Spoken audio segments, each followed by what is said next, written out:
Assalamualaikum warahmatullahi wabarakatuh. Kami dari kelompok 10 Filsafat ingin sedikit berdiskusi terkait materi-materi sebelumnya yang telah disampaikan oleh dosen pengampu kita Bu Monika. Oleh karena itu, tanpa berlama-lama, kita langsung saja mulai ke sesi diskusi. Ini kami berkelompokkan 4 orang yang terdiri dari saya sendiri, yaitu Muhammad Naufal Putra Agustina. Saya Muhammad Adi Muhaimin. Saya Rafli Adi Adinata. Saya Gibran Karidin Putra. Nah, ini salah satu kelompok kami gitu, bagian-bagian. Nah, tanpa berlama-lama kita mulai saja gitu. Saya itu penasaran terkait ini teman-teman. Suatu itu bisa dinyatakan benar atau enggak, dari mana sih gitu. Nah, menurut teman-teman di sini ada yang tahu gimana sih kita mengetahui bahwa sesuatu itu dinyatakan benar gitu? Kurang tahu. Nah, saya penasaran gitu ya teman-teman. Untuk menyatakan suatu kebenaran itu didapatkan dari mana sih gitu? Kita itu tahu bahwasannya itu benar, itu dari mana sih kita untuk membuktikan itu? Teman-teman di sini ada yang tahu gak gitu? Kenapa? Tapi maksudnya berarti teori kebenaran ya? Iya, bagaimana mencari kebenaran itu gitu. Kalau dari saya sih, yang tahu saya gitu ya, ada namanya teori korespondensi. Nah, jadi teori korespondensi itu menyatakan bahwa pernyataan itu bisa dianggap benar kalau ada faktanya. Oh, kalau ada Ya, faktanya. kalau ada realitas. Nah, jika itu benar, maka harus ada realitasnya. Oke. Contohnya kayak air mendidih bila ditempatkan di derajat 1 derajat Celcius lah di pantai gitu. Nah, kebenarannya apa? Benar gitu, karena itu tuh sesuai dengan fakta ilmiahnya. Oh, jadi sesuatu yang udah dikaji terlebih dahulu gitu. Sama contoh lagi, satu lagi deh, kayak Ciamis. Contoh, Ciamis adalah ibu kota dari Jawa Barat. Benar atau salah? Salah. Nah, karena Yang benar Bandung ya, faktanya. karena faktanya itu kan di Bandung, Iya. bukan di Ciamis. Oh, Seperti oke. itu contoh simpelnya kayak gitu. Oke. Ada lagi nggak yang Mungkin saya gitu.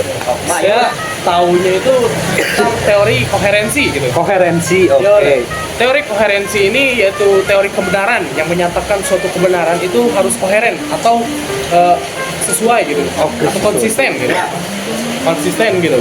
Dan dengan premisnya yang logis dan tidak kontradiktif. Contohnya aku mana? Contohnya itu misalnya di premis 1, semua manusia itu pasti mati.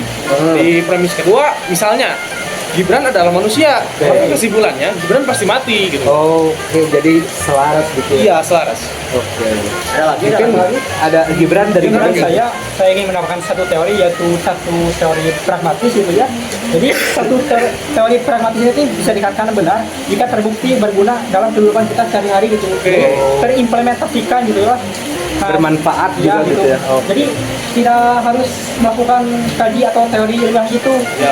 Asal terbukti berguna bisa dikatakan benar gitu. Oke. Contohnya itu kayak misal Adin itu seringkali sulit memahami materi filsafat Ya. ketika ia belajar sendirian. Nah, contohnya. Nah, lalu ia coba mengubah metode pembelajarannya menjadi berdiskusi bareng teman gitu, dan terbukti berhasil gitu. Oh. Nah, itu merupakan salah satu contoh teori pragmatis. pragmatis. Nah, mungkin itu saja dari saya. Mungkin terakhir atau tambahan juga dari saya gitu. Boleh.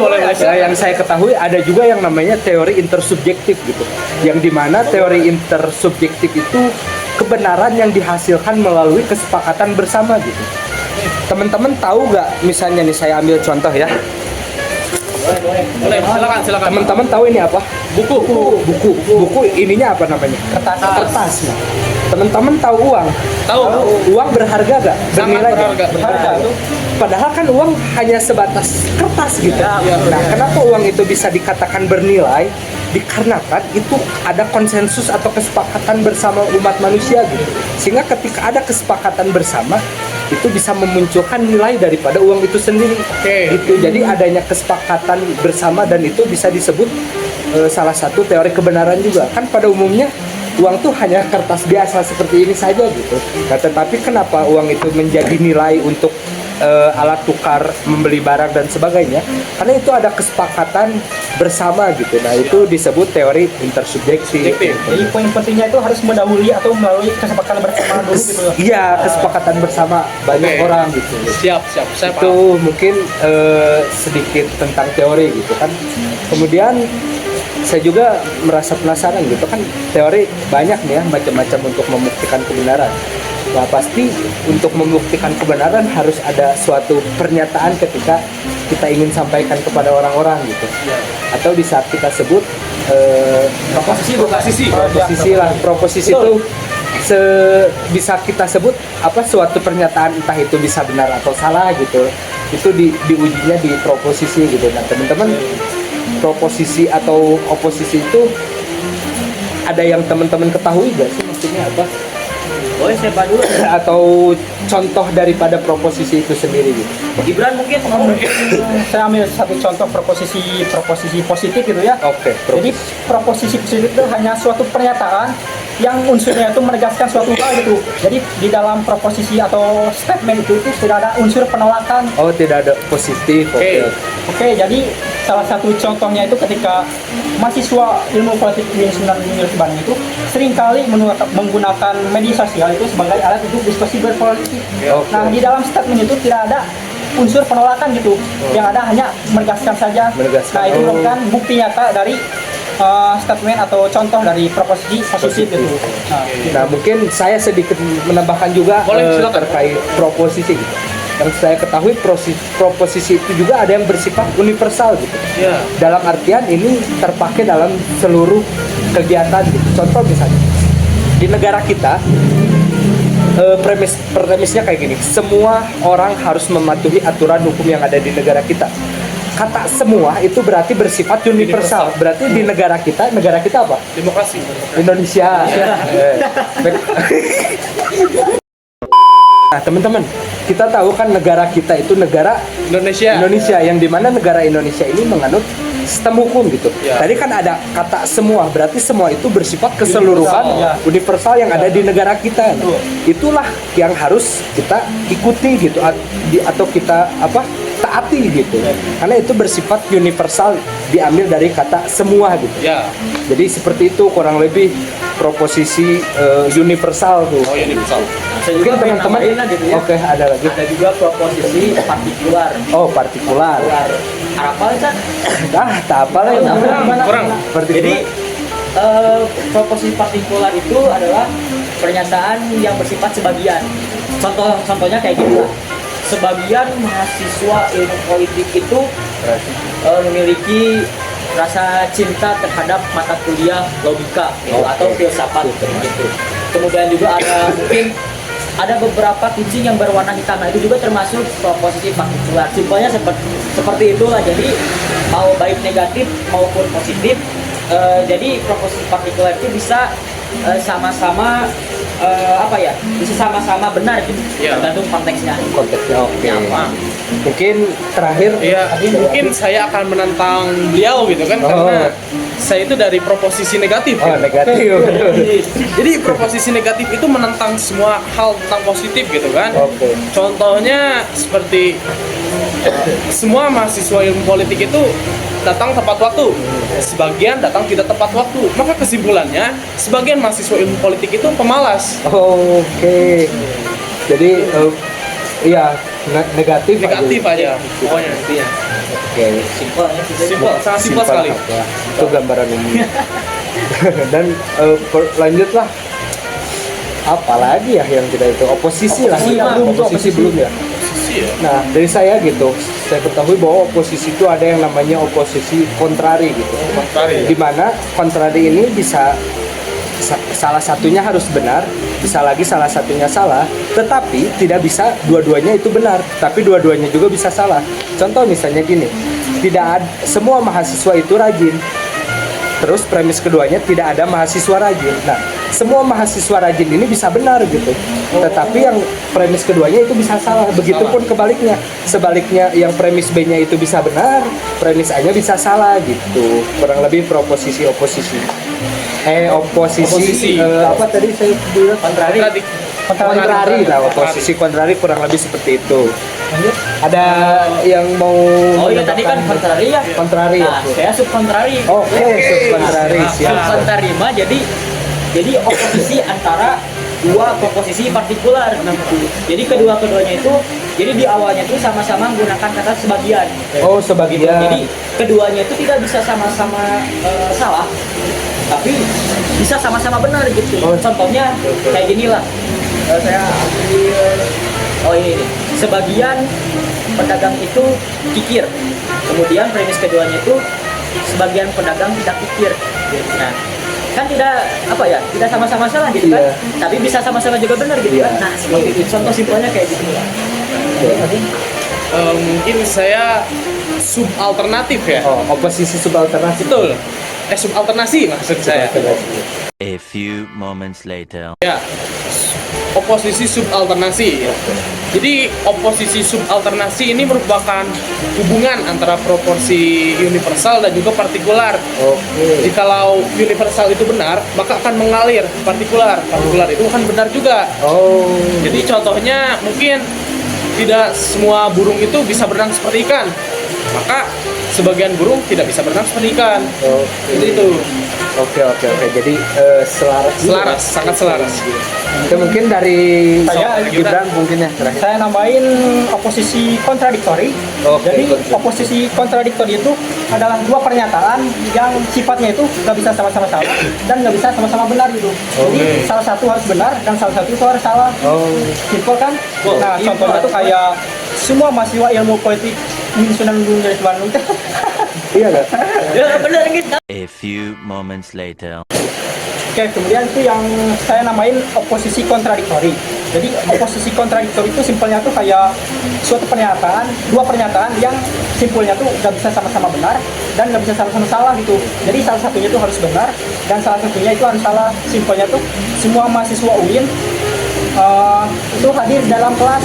Nah, premis keduanya itu sebagian mahasiswa UIN itu tidak hadir dalam kelas. Jadi yang membedakan itu semua dan sebagiannya doang. Oke. Hanya semua dan sebagian saja. Bagian saja ya. Oke.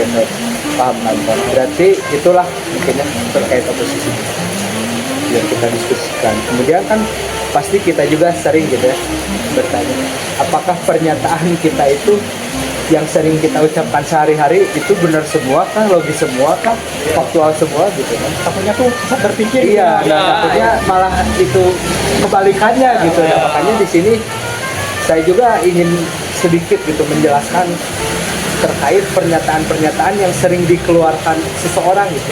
Nah, apakah pengkategorian ini benarkah sebuah kalimat yang faktual logis atau tidak? Atau malah nanti menjerumuskan ke yang namanya logical fallacy atau kesalahan berpikir Iya. gitu ya.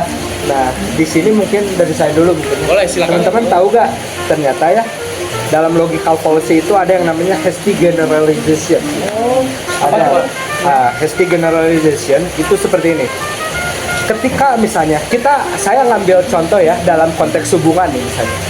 Dalam seumur hidup saya pernah disakiti oleh 3 orang cewek. Wow.